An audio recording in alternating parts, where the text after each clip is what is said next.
Good morning, welcome to our live talk program. This is Lloyd Garber here, your host on Revive Reform Radio, doing our live talk program covering current events on this here Thursday morning, Rise and Shine. And this morning here, we're dealing with the topic building value in social connections. So our topic again is building value in social connections.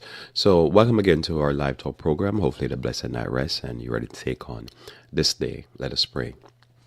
Our Father, who art in heaven, I thank you again for the blessings of your word and for the blessings of the guidance that you give us from day to day. I pray that you may bless us as we look at this subject, dear Lord, and may each of us, dear Lord, grow in our social connections with each other for Christ's sake. Amen. So we're looking at this topic, and this to me is one of those topics that it's almost like I need to put it in the blog and then pin it. You know, they say pin it to the top so you always remain at the top, especially when we talk about current events where I normally cover certain topics. And this topic here, most naturally, it kind of set a background thought that I have that often I don't share the background thought. So this is like, you look up in the sky, you see it's blue, and you say, why is the firmament blue? But it becomes a dominant thought in your mind, but you sometimes ignore it and you look for the sun or the moon or the stars. Those are the stars in heaven. The blue you kind of just ignore, so to speak, but it's there. And so this is a background thought, building value in social connection. Much of what I do even here when it comes on to probably motivation or when it comes on to importance of church, runs this thought. It's a constant tickering in my head, and it's building value in social connections, and you'll get a little bit clearer. So before I go into that, I'll just remind you I'm doing for the rest of this week at least one more presentation on building value. And my premise is we are given raw material to work with, and from that raw material we are to build value. Whether that raw material is of high value or low value, we use what we have to turn it into something of greater value. So we want to build. So there's many aspects to our lives. Most naturally, I'm just covering, when I do these talk programs, I'm always over and over again covering 5 different aspects of our lives and 5 of the probably broader aspects.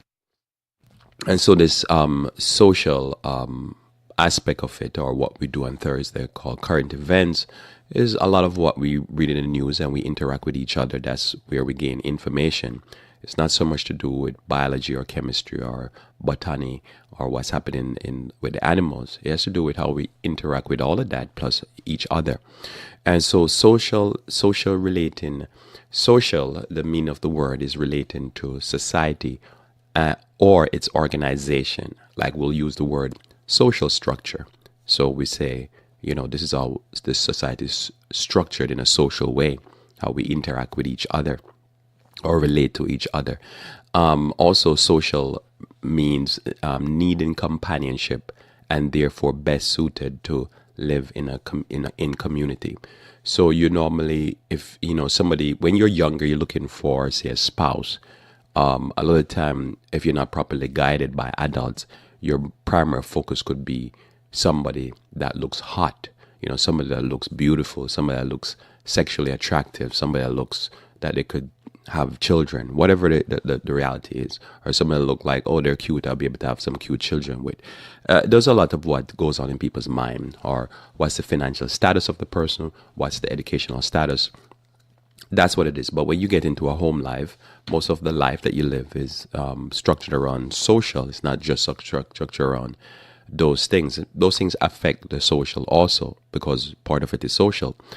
But when you think about that, you will say as you get older, and many people don't realize this, I think you can live and die, that a lot of what we're doing, we're looking for somebody that is best suited for social, because social is a broad idea, and you're happier when you have somebody that's best suited for social. So this is where it says, if you need a companion, you're going to look for somebody that's best suited to live in community, and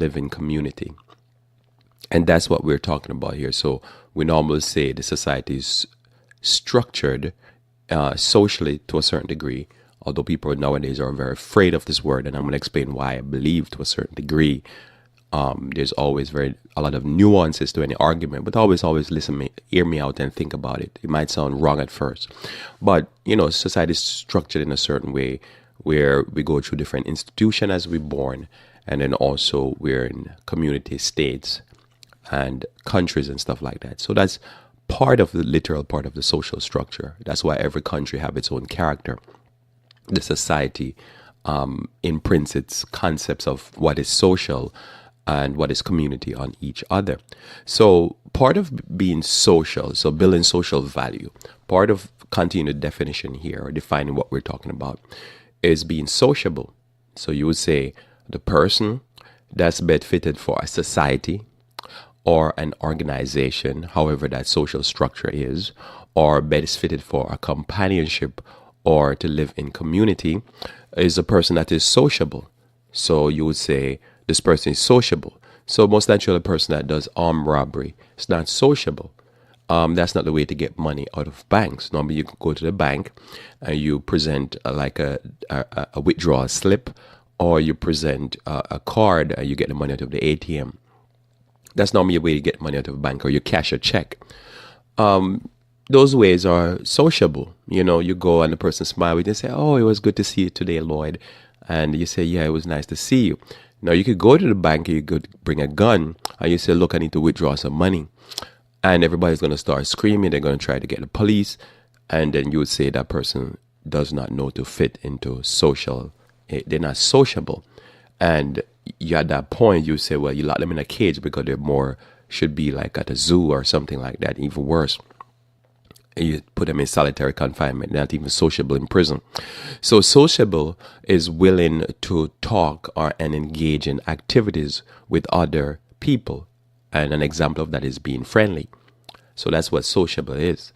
So you're willing to engage. So the best person or the best scenario is that you have people in a social group or in society that is willing to engage. And as I said, not engage with a shotgun, but they're engaging with sociable behavior, which is being friendly, being willing to talk, being willing to engage in a positive way. You could actually put that there, because there's people willing to engage you, but you might, come up with all kind of hits in your head and stuff like that and blow to your body. You would not say those people are sociable. They're unsociable. And so when we talk about building value, we're talking about building value by being friendly, by being engaging in positive behavior, by being willing to talk, by being willing to be a companion and to live in community. You would say, another way to say it, which I don't know if it always applies, is that a person's civilized because they act civil. Well, a lot of what we apply to civilize, like we say civilization, the person is civil, but there's people who are they have etiquette and so forth and so on. But when you investigate their behavior in business, it's very unsociable behavior. So this is why now I could be talking week after week. You could listen to me or you hear me doing current events and I'm talking about some behavior that is unsociable, but I don't say, why am I talking about it? Why is this important to the last days? Because this has always been a problem. It's unsociable behavior. You see a person that's a gossiper like Lucifer in heaven. That was unsociable behavior. That's behavior that breaks relationships. A person that lies on somebody, that's unsociable. So a person that goes into a court or go to the justice system and say, accuse somebody, that's unsociable behavior, breaks society. And I believe this is part of probably the lacking in our judicial system.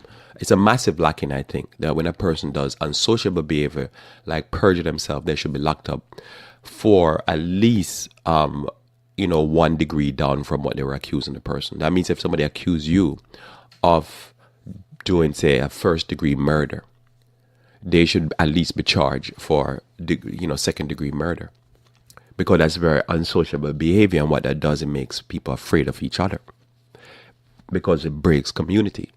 And so we could be talking about stuff, and we could be saying, hey, look, that warrior about a fight, that's unsociable behavior. You're breaking the international community. You're making people, oppress people. That's not nice.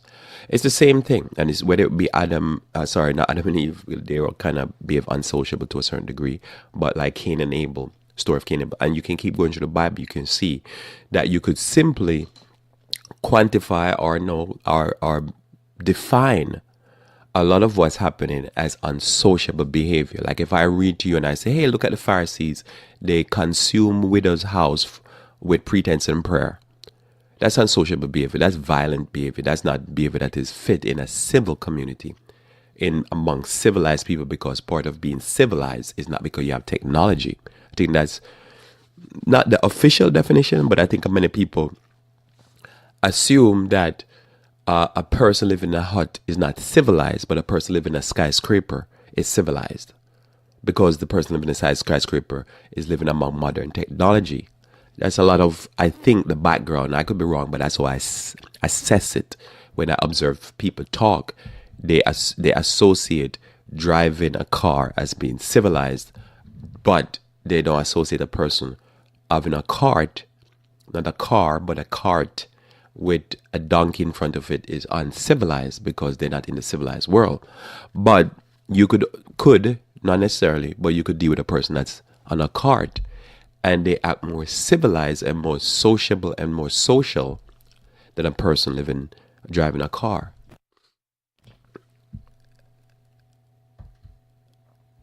And I'm sure you've had an experience like this before.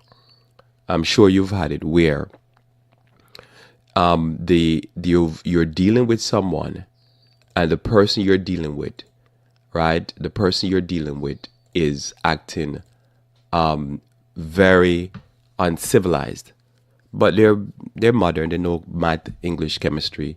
They know all of that stuff, but they're acting very uncivilized. And you would not say that person is civil. You say that person is uncivilized, because that's what they are. They're just uncivilized.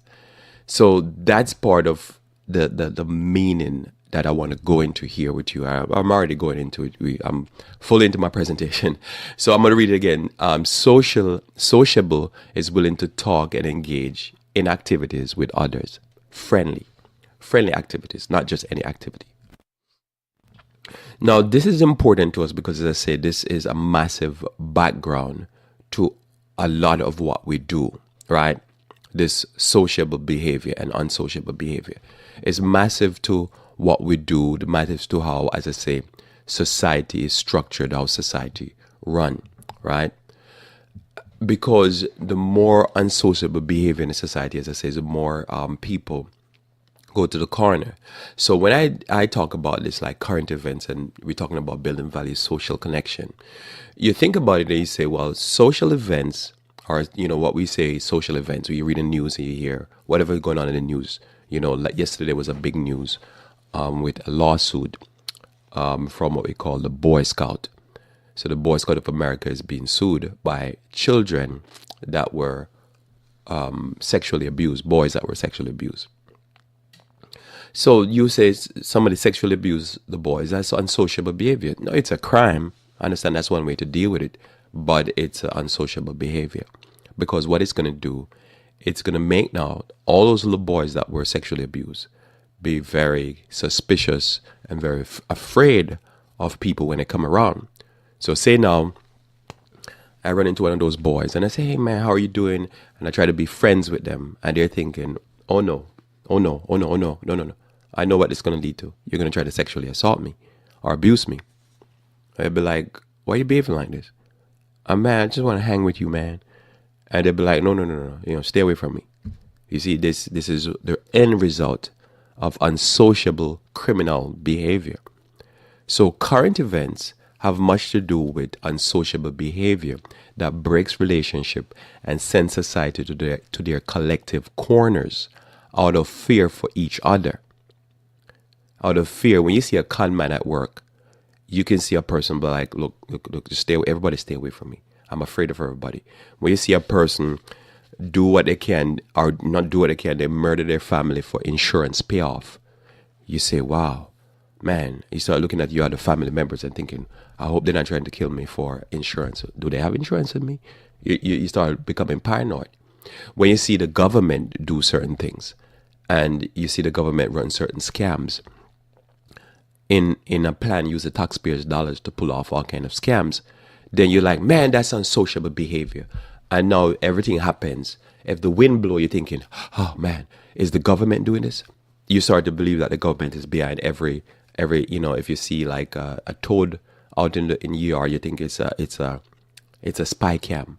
The government have developed a toad that have a camera on it and a mic to record my every movement. And there's people like this because the past unsociable behavior is making people think that this is what's really happening, because that's part of what happened. People do strange things. And I don't believe in the toad story. Never heard it before, just heard it in my head a while ago. So again, when we're talking about current events, when we say, hey, look, I'm looking at current events, I'm looking at it, but often in my mind, there's something that is interests me that I forget often to tell people. So people could be saying, why you keep covering over these certain stories? Because I see these stories in the light of unsociable behavior. And it forms what we call our news. Our news is unsociable behavior. Like this morning, I was scanning the news before I started as I was getting ready. And there's a news where there's some liberal activists occupying the Venezuela embassy or consulate. Can't remember which one, but the embassy, just call it embassy, it's the same thing more or less, just different function. So the embassy in Washington. So Washington, D.C., I think it is. I could be right. Yeah, I think I'm right. It's the Washington, D.C. consulate or embassy for the Venezuelan government, which is currently empty because after President Donald Trump decided to declare Maduro, not Maduro, Maduro is the current president, but the guy that said he's the president of Venezuela, declared himself the president of Venezuela. President Donald Trump says, I'm going to go with the new guy. That Maduro said, well, look, we're pulling diplomatic workers from America, and he shut down the embassy, basically. So it's empty. So now here's the news. You read that news and you say, okay, that's one behavior. That behavior is unsociable. I'll tell you why in a second. Then these liberals now, according to the news, they literally title them liberals. These liberal activists now occupy, which is strange. So I say I'm going to have to read this later because I didn't have enough time. So what I see in the first two paragraphs, they say they occupy the embassy and they're protesting Donald Trump's because they believe that says this is part of the American playbook to do a regime change or to get rid of a leader. And so they're protesting it. So say now this morning I came on here and I'm going over it, but I didn't tell you what my background thought was. I didn't tell you the gear that's spinning in my head. I'm more looking at it from the point of view, not in agreements or disagreement. I'm not in agreement with the liberal or disagreeing with the liberal on the surface, per se. I'm just looking at the behavior as how the news come. And I'm looking at it from the point of view of the Bible filter and the filter of the definition of whatever that thing is, Webster, whoever, and saying, oh, this is unsociable behavior. This behavior is repulsive. Now, somebody hear me say that and they say, oh man, here he goes. He's downing on, say, conservatives. But it's not that what I'm trying to do. What I'm trying to do is I'm dealing with as the result of that. Because the result of that is a lot of harm, a lot of unsociable behavior. But then even deeper, I'm going to tell you why it's important for us to build these type of connection. Even deeper, it piques my curiosity into a generation that is unsociable and they're take it to the max. And that's important for you to know. It piques my curiosity because then what it tells me is that who is doing this and why do they do this? And then when you interact with them, you realize, oh, that's how they are. They don't care because the social value is not important to them. How I am to my neighbor is not important because I couldn't care less about my neighbor. So if I don't care less about my neighbor as an individual, I could vote somebody into power who definitely don't care about his neighbor. And then I vote him in power and then he shows now on an international level that he couldn't care less about his neighbor. As a matter of fact, he's going to go in and he's willing to attack his neighbor or is willing to do an unsociable action. So to me, now here it goes on a lower level. Say a couple call me in to do counseling, right? So a couple call me in to do counseling. I'm doing counseling. I'm supposed to try to, unless it's absolutely necessary for me to state a moral principle, when it becomes necessary, I'm supposed to stay out of making a moral call or taking sides, because I'm supposed to hear both sides out. But if I'm just coming in, I just can come in and I can start doing behavior that will break the couple faster. Like you do everything to make them have a divorce, instead of me doing everything to try to pacify. So I'm trying to do divide and conquer because I'm interested in saying the wife. So I'm like, okay, I know what I need to do. I need to break this marriage, and then so I can have the wife for myself. That's unsociable behavior. But you can see that in an international level. You can see a person come in and say, man, we need this oil in Venezuela. I'm going to do something that probably I really shouldn't do, but really my real aim is not, couldn't care less about the Venezuelan people. I just want their oil. I'm going to conquer, I'm going to split.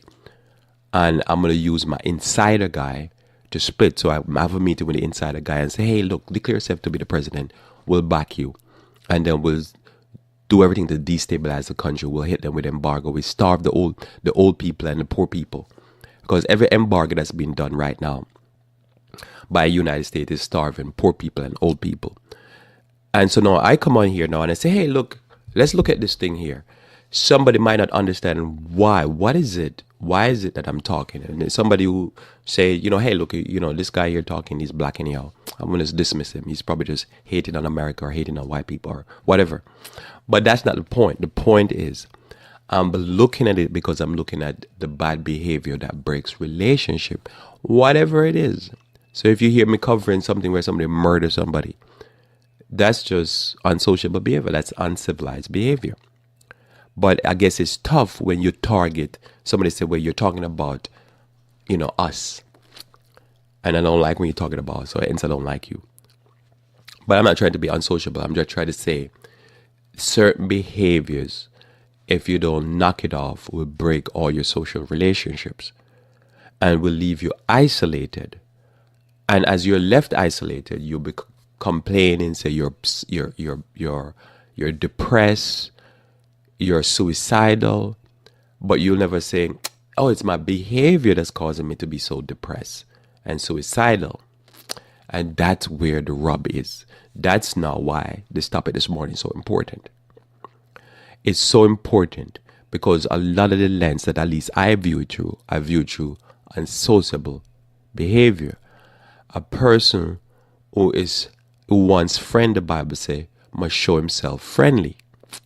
But if you do unfriendly stuff by keep doing coups and overturning countries and splitting countries into factions, like to me, the British was like one of the best internationally. I'm not talking about locally because I know local people do this. Personally, I know people who they'll go in and they always split the wife and the husband.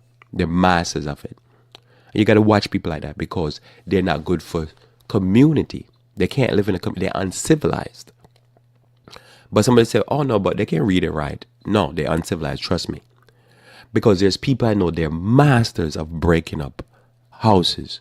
They'll go in and they friend the couple, and next thing you know, they split the husband and wife. Because that's just how they do business. So this is what the basis of current events is. It is that basis of understanding this. Now, think about the British. The British were masters of it. How the British maintain their colonies is that every country they go, whatever the divide, what that was already there. It's not necessarily they created the divide.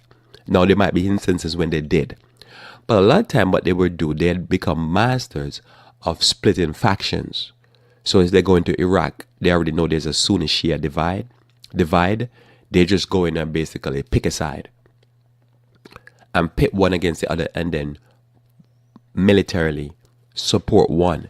So one would say, oh, we'll work with you as long as you make us beat up our enemy or our competitor.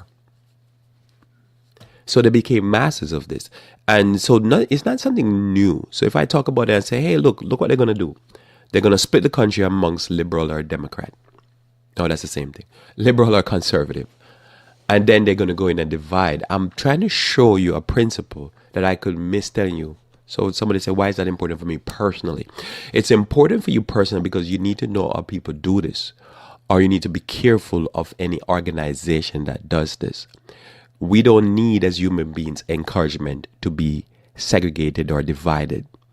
What we need to do is be careful of people who try to take advantage of that human weakness and segregate and divide us.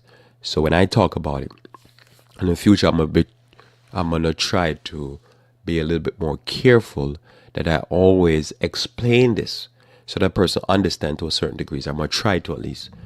That is, I'm not trying to talk about just some people. I'm trying to talk about any evildoer that break the social connection.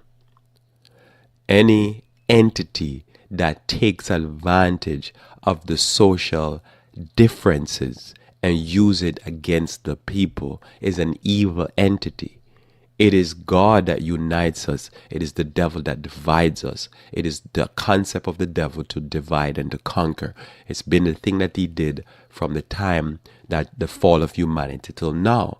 So it's easy to divide people along social lines, like social class, like financial status, skin color, tribe, nationality, all these things. You got to be careful of any entity or person that takes it as a relish to know to pit two people against each other, then watch the two of them fight and pick a side. Whoever seems stronger, I go with you. You have to watch that. That person is evil, no matter what. And if I do it, I'm evil. Because we don't need no encouragement for that. And part of your investment in life is to watch that and don't allow people to use your difference to somebody else as a mean of making you act unsociable. So again, something I have to, I almost want to apologize because many times when I'm doing these morning programs, I really don't get into what's the gear, what's the thing ticking in my head as to why am I talking about this. So as I was thinking about this, I was thinking, I need to address this. And I'm going to address it more and more because, as I say, you could look back at all my programs. Why am I going at this thing?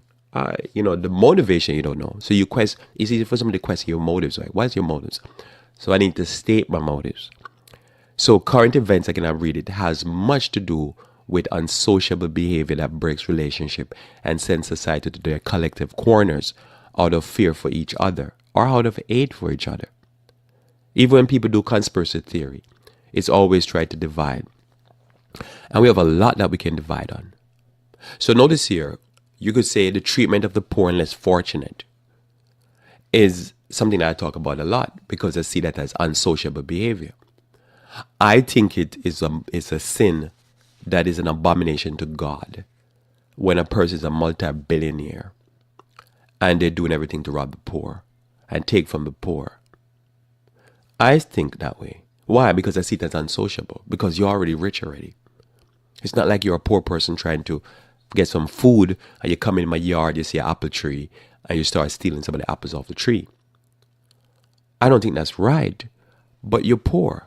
So I'm not going to look at you the same way as the Bible instructs us not to look at that as the same as a rich person come in and trying to do eminent domain to take my whole property. He wants the whole thing. And you're saying, but you have so much property. Yeah, but I want yours. See, that's what. So I will look at that as a major issue. Somebody will look at something else and say, oh, that's not a major issue. I look at a situation where a few years ago, they allowed the homosexuals because they say a new sex is homosexual. There's male sex, female sex, then there's homosexual sex. So they say you can't discriminate against sex. So they say, no, the Boy Scouts of America need to allow homosexuals to mentor little boys and to go to camping with little boys. I think that was a gross mistake and a gross sin. That's ridiculous. I look at it as unsociable. Why? Because I see a male that is a homosexual is attracted to boys' posterior and boys' anus. I don't think they should be in the same tent. Just like I don't think a male that is a heterosexual should be in a tent or a cabin with little girls and camping out with them overnight. I believe that only a female should be with them who is attracted to males because it's what the attraction is to. And if you notice, a lot of these men that end up being attracted to boys posterior or men posterior, They're into pedophilia. And a lot of men that are heterosexual into pedophilia, you have to be careful of that stuff. You got to segregate that stuff. If a person is known, but they say, oh no, the Constitution says you can't discriminate against sex. And what is it saying? Sex as in the type of sex the person does, and what the person does when they do sex and who they do it with, or male or female. But they say sex as in what type of sex the person perform. You can't discriminate. So now you have all these suits. So if I'm covering it, I'm just covering that's unsociable behavior. Just like I would not want to see a lesbian in the tents with female girls. I just don't believe in it. Somebody say, I believe in that. Then that's you. But I'm gonna cover here that I believe that's unsociable behavior. That's not right. They shouldn't do that. Greed is something we cover a lot, because greed is unsociable behavior. When you want everything for yourself, you don't want any for anybody else. You want to take is 2 for me, 1 for you, or 1 for me, 2 for you. That's unsociable behavior. So when we cover that, what we're saying is this behavior, from a social point of view, it breaks down value in social connections. Because if me and you are friends, and you say you're very violent toward me, we ain't gonna be friends for too long. Even if somebody say, oh yeah, but Jesus, you should forgive the person 70 times 7. Yeah, that's what Jesus said, but we ain't gonna be friends for too long. Unless you kind of knock off that violence. Somebody say, oh, but you should forgive. Yeah, no, it ain't gonna happen. I'm gonna have to protect myself against you. That's not what Christ was talking about when he said forgive 70 times 7. Somebody trying to murder you, there's no forgiveness. You could forgive the person from a far distance, or the person locked up in prison. That's all. You can't make one thing destroy the other. So when I cover that, I'm trying to encourage, but as I say, I often miss the boat on it, because I often forget to say, why am I talking about this unsociable behavior? Why am I talking about this current events that shape in society and let society afraid of each other? Sexual crimes, same thing. Why we talk about it? As I say, why did I talk about it? Why would I? Like, I remember years back, it's one of the, I'm arguing with some people about this, and they're like, oh no. And I'm like, I was like, you guys crazy. What are you talking about? This has nothing to do with, all equality for homosexuals and stuff like that. They like anus. That's the point. That's what attracts them. That's what get them up in the morning. They like men. And they many of them have stated publicly that they think that says, children shouldn't be off limit, or pubescent boys shouldn't be off limit. That's not a disrespect. That's what they say. That's not bigotry or against them. That's just what they say. So you got to look at it and say, these are unsociable behavior. When people do wars, that's unsociable behavior. You're going to go into a man's country and attack the man, or use factions in the country to attack the country and destroy the country. That's unsociable behavior. But someone say, oh no, you just want to... No, it's unsociable behavior. So this is the type of thing what we're talking about. So when we look at it now, after that long introduction, because I say I'm going to set the record straight in the future, I'm going to try my best. I'm going to sometimes forget, because sometimes, I have an hour and I just need to get into the topic. And you might not know me personally, that social connections are huge to me. Living in a community are huge. And I say this last thing. This is why I feel that right now, a lot of people in the society, when they hear the word socialism, which I don't agree with or disagree with, but I'm just saying this, hear me out. When they say socialism, they're scared. They start quaking in their boots. They think it's going to be like the Third Reich. It's going to be Hitler all over again. And it might be presented that way by people who really believe in that stuff.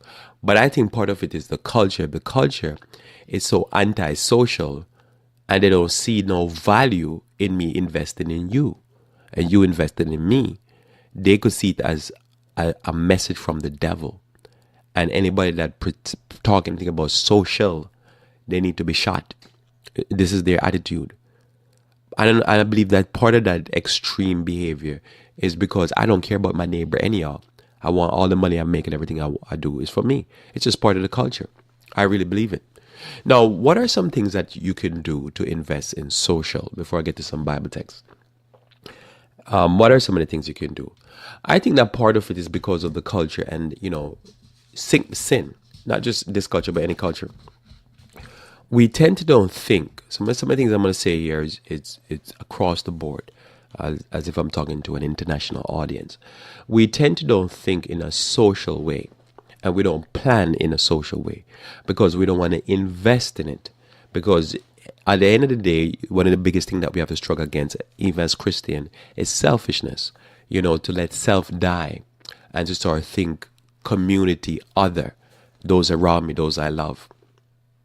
So when you think about that, so when we think about what can be done to build value in social connections, I think this is where now, as the Bible says, if a man that is friendly a man that needs friends or wants friends must show himself friendly. In order for you to show yourself friendly, there's things that you do, that you structure and restructure your life, and the things that you're in charge of to be able to gain friends and to be social. Example of this, you see a thing simply as cookouts and other social activities. I mentioned that because that was on top of my head. Somebody was saying something to me recently that they did a cookout, and I was like, yeah, I remember cookouts. They're nice. See, a cookout to me has more value than 500 friends on Facebook, social media. Because social media is unsocial media. But if you do a cookout, you interact in person. So what it is that there's things where it comes on to where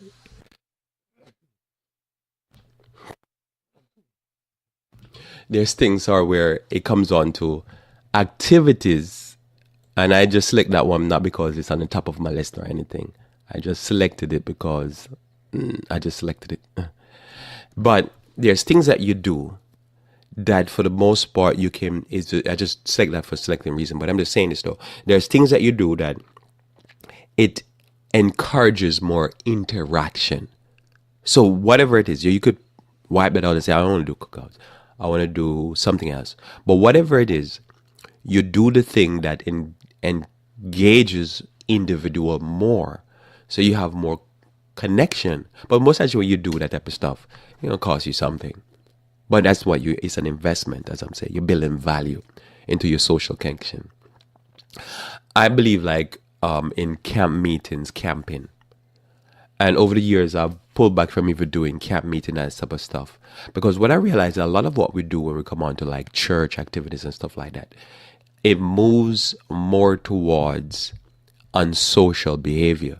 If you think about the Catholic Church, not to talk about them, but it's their very beautiful example for how you create an unsocial community. Now, I'm not one of those people that harp on them, but just for the logical explanation. Think about it. If you're in a situation where, sin is rampant, there's no truth, the end result of that is going to be unsocial behavior. If people come to you for confessional and you use it to blackmail them, that's unsocial behavior. If you're trying to sleep with the women in the church and sodomize the little boys and rape the little girls and sexually abuse the little girls, that's going to be break of community. If you follow the Catholic Church in the last few decades, how it emptied out itself, primarily North America, was connected to the sexual abuse, and in other countries. So you cover that and I'll cover it, and I'm like, wow. Because I know that for every one person that you affect probably 30 more people that are close to that person. So if you have a church and you affect and you sexually abuse 10 little kids, you just affect 130 people. That's you could empty out the church within a few years.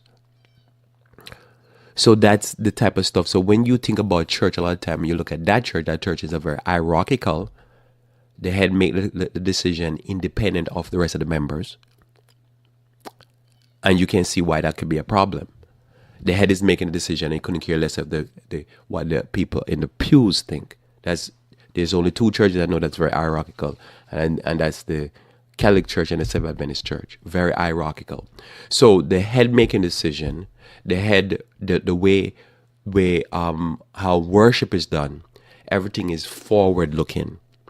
So you just go, you watch a ceremony, you hear a homily or a talk from the pastor, you go home. There's no interaction with the people in the church. So if I cover something, I'm always fascinated by this development because this is how the society is structured. I remember years ago, the Chief Justice, I think his name is John Roberts or whatever his name was, or it's one of them. He's a Catholic. He was from New Jersey. That's the best way for you to find who I'm talking about. And when he got nominated, the media went to people in his church, interviewed people in his church, and they didn't know who he was. They didn't even know him. They don't know anything about him. So that could be that they're just saying, we don't want to say nothing because we don't want nothing to go out. Or they were being honest. Nah, I don't know him. But you think about most churches you go to, that's how they are. You go in, sit down here, you do the service, and you say, hey, hi, happy Sunday, happy Sabbath, you're out. So the church itself is not structured to build social value. It's more a worship. But if you read 100 and something years ago when Andrew White was alive, the church was structured different. Because remember, that was the Philadelphia church. They were coming out of the church, I should say, coming out of the period called Philadelphia, which is a period of brotherly love. We are now in the last church period, which is called Laodicea. What is Laodicea? The people are fake. They're rich, increasing with goods. And they say they're rich, increasing with goods and have need of nothing. But they're wretched, poor, miserable, blind. That's the social media church. That's the church that is online. Because what happened, you're connected with people, but you're not. So you think about church. Church does not encourages the building of value. But when you restructure church now, and this is one of the things I've been working on, because this is one of the things I realized I had to crack this because there's so much part of what we do. The church, you're disconnected with the pastor. The pastor comes in, he preaches, he goes, okay, I have to go to another church. He comes in for a meeting, you're always disconnected. If you think about the Catholic Church, that's what they did. This is what most churches are. You're going for always something worship, and you don't really connect with any pastor, any member. So everything I do, it's always a headache because I'm trying to either use media or use the church activities or something to build value in social relationship. And people have come amongst us and worship with us, and they say, like, why do you guys stick around and talk for so many hours? And I say, oh no, that's purpose. That's actually it's my intention. But somebody could be amongst me and never know in church worship. I never know why we do that. And that has happened. We've had people just about when they're about to leave. And one of the reasons they're leaving because, you guys connect too much. I don't want that. And then why you do that? Oh, it's purpose. It's part of the plan. I just sometimes, like current events, I forget to tell why am I covering this topic? Because the social value is so important. How you connect with your family, with your children, with your extended family, with your church family. So to me, the church is one of the best ways to do this. So I say now, Sabbath school, it's less even sometimes for the study, because sometimes the study is great and sometimes it's okay and sometimes it's rubbish. But it's to me, I see the bigger value in the conversation that's going on. Because people talking, people interacting. Remember, as I read, what's the definition of social? Sociable is willing to talk and engage in activity with others. Friendly activities. Friendly talk. So people don't know how to talk. There's people in marriages that they go through their marriage and they can't have a conversation because it ends in a war. They don't know how to engage each other in a friendly, sociable way. So I see church as part of that. The sermon is a monologue. So it's part of it. And then the Bible studies, but even before the Bible study, we eat and we break bread, as they say, and we talk. We talk for hours. And somebody say, how can you talk for so many hours? Then I say, you'll be fascinated after we finish church. We do a Bible study where everybody get to discuss most of the time. And then after church, we talk again. Somebody say, why will you do this? Because I'm investing in sociable. In social, I want people to talk, because if you can talk in church, then you've learned in a group setting, you learn to talk at home, which many people don't do. They just go to their corners in their house. And then now they start to do economic embargo. You didn't hear that one. On each other. They start to do war on each other because they're not really friendly.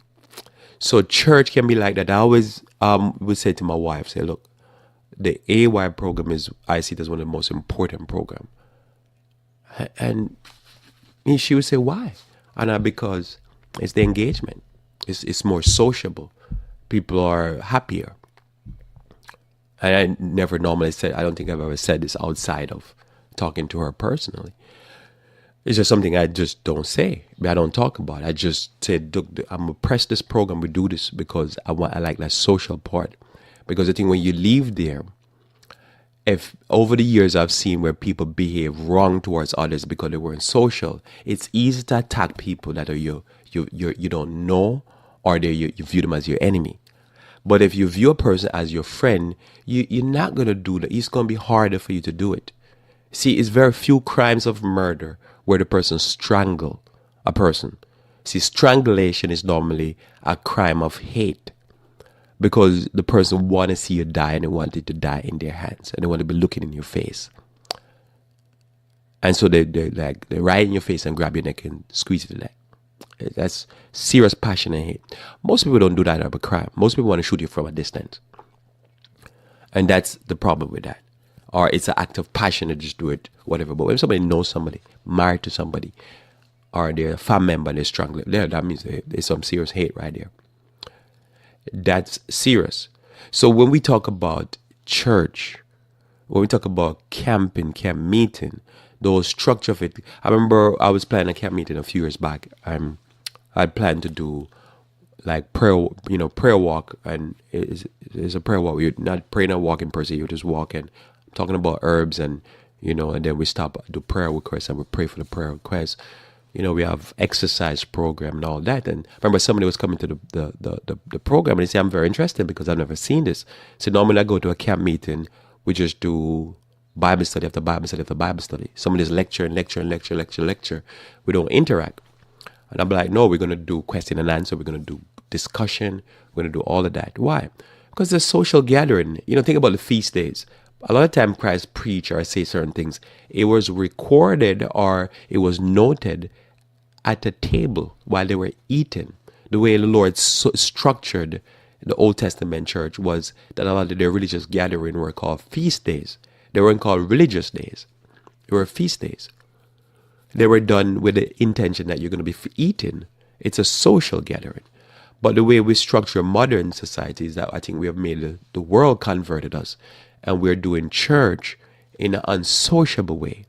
So purpose is a big deal. So as I say, I could be talking to you from Monday through Friday, and you miss me. You don't understand what I'm dealing with. Because I'm talking about all these things because I see them as a part of the secular society unsociable behavior. Or you're going to be talking about anyhow.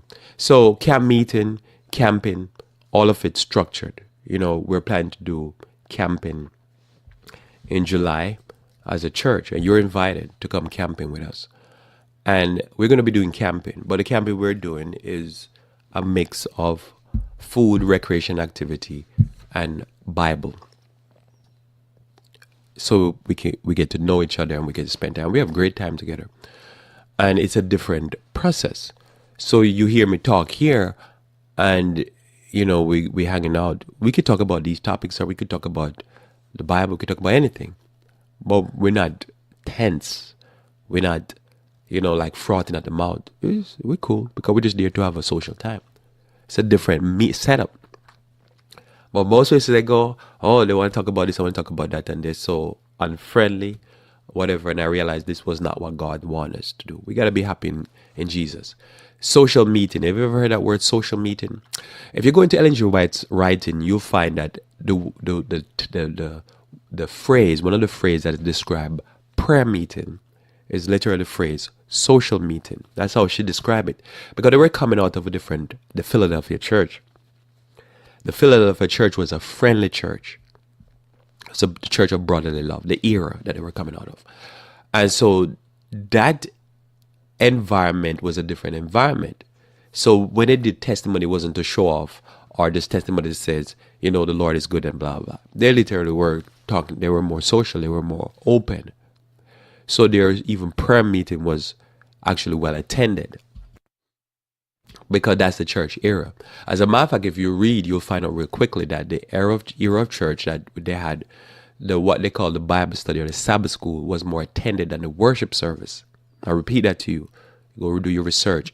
The Bible study and the Sabbath school, the part where the people discuss, have a group discussion, would be more attended than the worship service. The worship service was the less attended part because that social interaction was more valued by people back then. Today, what you have is the worship service is more attended, and the Sabbath school and the Bible study is not viewed as anything of value. Why? Because people are unsociable. Just the culture, they don't know it. But they don't get the value and the benefit and the joy of being able to interact. A lot of time people say, hey, let's do a Bible study. They start a prophecy study, and then people start to punch each other, socially, not physically. They don't know how to behave in any type of study because now pride and all this. So these things we try to work out. So social meeting and prayer meeting was more a social activity. Even singing. Notice we have gone back to the Catholic way of soloists. Back in the Philadelphia church, it was more congregational singing. The whole congregation sings. Somebody will lead up, but the whole congregation is sing. Now we're getting back to the point where it's 2 or 3 people up front and they're doing all the noise and everybody else can't be heard because the music and the singers drown everybody out. Their system was no. It was everybody singing in unison. The whole church is singing. Social. Notice here, if I notice in a lot of communities that are very unsocial, they don't have parks designed for casual interaction. You see, when you have like a park, a boardwalk that's made for people to gather, the community gather there, not for business, not for meetings. You have more people in our communities gather for like a township meeting, like I guess with pitchforks and torches.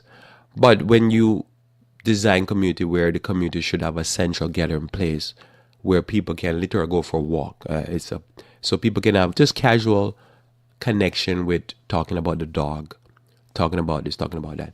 Then it changes the structure. But we don't structure. A lot of communities, some communities are structured like this. A lot of communities are not structured. You say, where do you go for a walk in the community? They say, for a walk? Say, if I'm not going for a walk, how do I connect with you? How do I interact with you? How do I even see the face of people living in my community? So everybody just go home and they stay at their house. And in other communities that are more social, there's everybody, the house is not even that big anyhow, so everybody leaves their house. So they're always outside so they can make more freely interaction. So I think a lot of communities I've thought about over the years and say, if one thing I'd redesign in communities is that every community or every certain amount of communities have a central area where they can go walk the dog, walk themselves, go interact with flowers and plants, and you can have that social interaction. And then you have to have also security because, then somebody go there, go rape somebody, and then everybody like, I'm not going to that park, it's dangerous. You see the problem? Or somebody go and have a cookout and they start to blast music and people like, nah, I don't want none of that. See, all of that stuff is the investment they have to do to make sure that there's people understand that it's for social. You can't bring unsociable behavior. This is why even for church and all those things, I find it's a particularly important duty that people understand. I'm going to read the definition again. People understand this, that it is sociably, is to talk and engage with people and others in a friendly way. And it also is people needing companionship. Therefore, you find people who are best suited or want to live in community. There's people who don't want to have community interaction. They just want to come for a sermon. Those type of people, I'm not necessarily off the bat interested to have them amongst me because they just want a sermon. And I could give a sermon, but, it's like, as I say, I said, most of the work happened after you finish preaching. And the person like, oh, no work after you finish preaching. I just want a sermon. Well, you don't need my ministry. There's a lot of ministries out there. You can even go join any type of church for that. The work start after the sermon.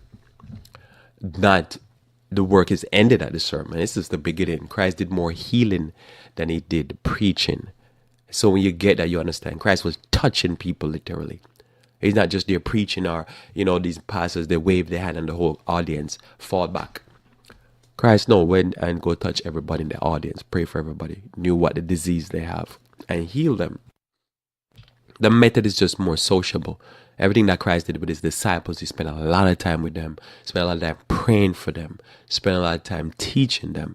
But when he was teaching them, often they were very close to him. It's a different environment. Notice here, We do events to have social engagement. We design events that part of the event has to be people connect, because it's a big scourge in our society. Think about how many people, like as I say, if I'm talking about suicide, somebody will be like, why you always talk about suicide? Because I see it from a social point of view. And these people are not having chemical imbalance. They have no love. There's nobody that touched them. You need to be touched. Someone need to touch you. Or you need to go touch somebody right now. No. But you need to touch or be touched. Think about solitary confinement. What do they do with prisoners with solitary confinement? They put them where nobody touched them. They're not getting touched for hours. They could get an hour of exercise. They could go 23 hours in their cage. And that's part of what breaks them down. It's not just they're isolated in an 8x6 cage or pen. It's that they never get social interaction. They don't interact with human beings. And as human beings, we need to be talked to. We need to be touched. We need to be smiled at. Baby loves that. And we should love that as adults. But I'm telling you, we have a church that is structured in an hierarchical way, in a corporate way, and it does not do this. And then we have people now who will come around and they say, oh yeah, I'm Adventist or I'm Christian. And they're unsociable and they don't find no value. They literally don't see no value in any social behavior. And they say, oh, but I want to be part of a church. You can't be part of this church. You can't be part of my church. I'm social. The Lord would have us be social. No, so church is designed, should be designed to create social engagement. So you invest in that. That's what I've invested in. Because I want to be part of my people. I want to know. I don't want somebody to tell me 2 months later that somebody died in my church or somebody that used to come to church died. And I'm finding out after they've been buried dead and gone. I don't want somebody to be sick and I don't know. Because it's not just visiting a person in the hospital. It's just being social. It's being friendly. It's being of nice interaction. Charity should be personal. I believe that charity should be designed to be more personal. For me, I've come to a point where, wait a minute, who are you? Where are you from? I'll come and bring the stuff to your house. It's to be social, but everything we do is so corporate. It's very sterile. I don't know you. You don't know me. Here's the check. Here's the food basket, everything, and you go your way. No. I'm helping my friends. I'm taking care of my friends. And that's just it. And so there's a lot of stuff out there that does that. We need less fake social media and more personal social media. That's what we need, more personal social media. There's so many people right now that I guarantee that have 5,000 friends. And you can see them, they're like going crazy. They consistently, not consistent. They're like obsessive compulsive posters. They just keep posting stuff. And I'm like, man, this person needs one person to talk to them.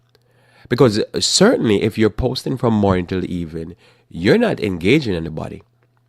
Because you wouldn't be able to do it. You're just not going to be able to do it. And I've tried and I can't do it. Because guess what happened? 3 conversations later, I've just clocked 4 or 5 hours. I can't be talking to somebody and engaging them in a conversation and posting. So you're not engaging nobody. So 2 or 3 friends in their lives would replace 5,000 people, guaranteed. And that's what the problem is. We have people that are unsociable that have created all this social. You think about it, people say the society now, if I can say this in 30 seconds, people say the society now is more civilized because we have more technology. But one thing you've learned in life is that it takes a lot of brain power to be social. It's a lot of skill. It's a skill set in itself. So somebody could look at it and say 3,000 years ago, people were civilized because they didn't have social media and all these things. And then you could look and say, no, it's not like we're civilized. They probably didn't see no value in creating certain things because they saw value in village. I didn't need to travel to Timbuktu. I have so many people to love right here. Why am I going to Timbuktu? All my happiness is in the people around me. You see, it's a different ideology. And we could have said much more. So in the future, when I do current events, I'm going to try to. But if I forget, give me mercy and just remember, I'm doing it because I'm fascinated with all the unsociable behavior, and I think it's very important. But I see almost everything that God is social. Somebody say, how you know God is social? It's the Godhead. Remember, we believe it's Father, Son, and Holy Spirit. At least I believe. I believe that they make everything as unison. That's what makes them the Godhead. Or at least one of the things. They act in concert with each other. What makes me and my wife one is because we're one as we connect with each other socially. If we're unsociable, we're not one. So it's that social interaction, is that unique connection that we have with each other. And the more we build this, is the more we become like God. Because guess what happened? We love each other. And that's what we need, more love. Let us pray. Our Father who art in heaven, I pray that you may bless us. Pray that may be with us, dear Lord, as we see the society moving in one direction, that we move in your direction to be like you, to love as you would have us to love. May you be with us, we pray, for Christ's sake. Amen. Well, thanks again for being with me here on a Revive Reform Radio. Looking forward to talking to you again live tomorrow morning, where we should talk about wisdom for living. Until then, I pray that you may continue to walk with the King.